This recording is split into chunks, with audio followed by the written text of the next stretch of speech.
Breaking news বন্ধুরা, বাংলাদেশ পুলিশের trainee recruit constable পদে নতুন নিয়োগ বিজ্ঞপ্তি প্রকাশিত হয়েছে।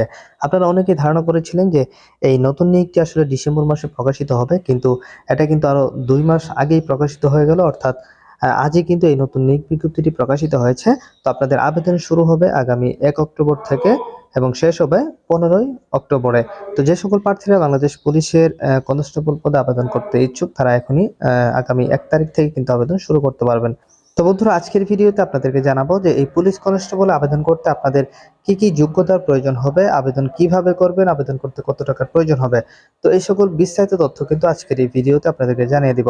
সো ভিডিওটি না টেনে অবশ্যই শেষ পর্যন্ত দেখে যাবেন। তো বন্ধুরা, মূল ভিডিওতে যাওয়ার আগে আপনারা যারা বাংলাদেশ পুলিশের ট্রেনি রিক্রুট কনস্টেবল পদে আবেদন করবেন বা চাকরি করতে ইচ্ছুক, তাদের জন্য আমি লিখিত ও ভাইবা পরীক্ষার চূড়ান্ত একটি সাজেশন পিডিএফ আকারে নিয়ে এসেছি। আপনারা চাইলে আমার কাছ থেকে এই চূড়ান্ত সাজেশনটি সংগ্রহ করতে পারেন। আশা করি এই সাজেশনটি পড়লে আপনারা খুব সহজেই লিখিত পরীক্ষায় উত্তীর্ণ হতে পারবেন।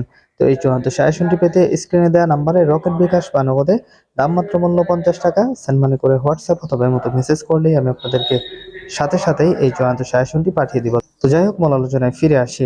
বন্ধুরা, আপনারা দেখতে পাচ্ছেন যে বাংলাদেশ পুলিশের কনস্টেবল পদে কিন্তু নতুন নিয়োগ বিজ্ঞপ্তি প্রকাশিত হয়েছে, যেখানে আপনারা আগামী 1 অক্টোবর থেকে আবেদন করতে পারবেন।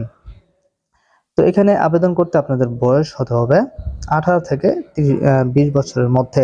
অর্থাৎ যে সকল প্রার্থীর বয়স 15 অক্টোবর 2024 তারিখে বর্ণিত বয়স সীমার মধ্যে থাকবে, অর্থাৎ 15 অক্টোবর 2024 তারিখে যাদের বয়স 18 থেকে 20 বছরের মধ্যে থাকবে, তারাই কিন্তু এখানে আবেদন করতে পারবেন।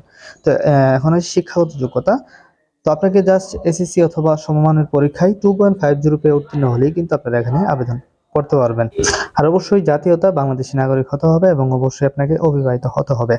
তারপর হচ্ছে শারীরিক মাপ। তো এটা কিন্তু খুব গুরুত্বপূর্ণ একটি বিষয়।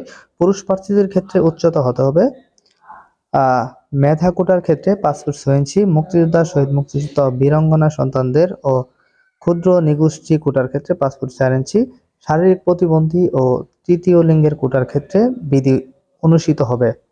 এবং যারা নারী প্রার্থী রয়েছেন তাদের ক্ষেত্রে মেধা কোটার ক্ষেত্রে 5 ফুট 4 ইঞ্চি এবং মুক্তিযোদ্ধা বা আরো যে ক্ষুদ্র নিগোষ্ঠীর ক্ষেত্রে 5 ফিট 2 ইঞ্চি হলেই আবেদন করা যাবে। তারপর হচ্ছে বুকের মাপ। স্বাভাবিক অবস্থায় 31 ইঞ্চি এবং সম্প্রসারিত অবস্থায় 33 ইঞ্চি এবং যারা কোটার ক্ষেত্রে রয়েছেন তাদের ক্ষেত্রে 30 ইঞ্চি এবং স্বাভাবিক অবস্থায় 31 ইঞ্চি। আর নারী প্রার্থীদের ক্ষেত্রে কিন্তু বুকের মাপটা প্রযোজ্য নয়। ওজন ওজন হতে হবে বয়স ও উচ্চতার সাথে ওজন অনুমোদিত পরিমাপের হতে হবে। অর্থাৎ এই বয়সের কিন্তু একটা আদর্শ ওজন রয়েছে, সেই উচ্চতা অনুযায়ী কিন্তু সেই আদর্শ ওজনটাই আপনার হতে হবে। দৃষ্টিশক্তি 6/6। তো আপনারা আবেদন করবেন এই যে ওয়েবসাইটটি দেখতে পাচ্ছেন police.teletalk.com.bd, এই ওয়েবসাইটে গিয়ে কিন্তু আপনারা আগামী 1 তারিখ থেকেই আবেদন করতে পারবেন। তো এখানে আবেদন করতে কিন্তু আপনাদের জাস্ট 40 টাকা খরচ হবে। তো এখানে আপনারা কিভাবে আবেদন করবেন, আবেদন করতে কি কি ডকুমেন্টস এর প্রয়োজন হবে, এ নিয়ে আমি পরবর্তীতে একটা ভিডিও দিয়ে আপনাদেরকে বিস্তারিত জানিয়ে দেওয়ার চেষ্টা করব। তো বন্ধুরা, আপনারা জানতে পারেন যে ট্রেনি রিক্রুট কনস্টেবল পদে আবেদন করতে কি কি যোগ্যতার প্রয়োজন হয় আর কত তারিখ থেকে আবেদন শুরু হবে। তো আশা করি সম্পূর্ণ বিষয়টি বুঝতে পেরেছেন।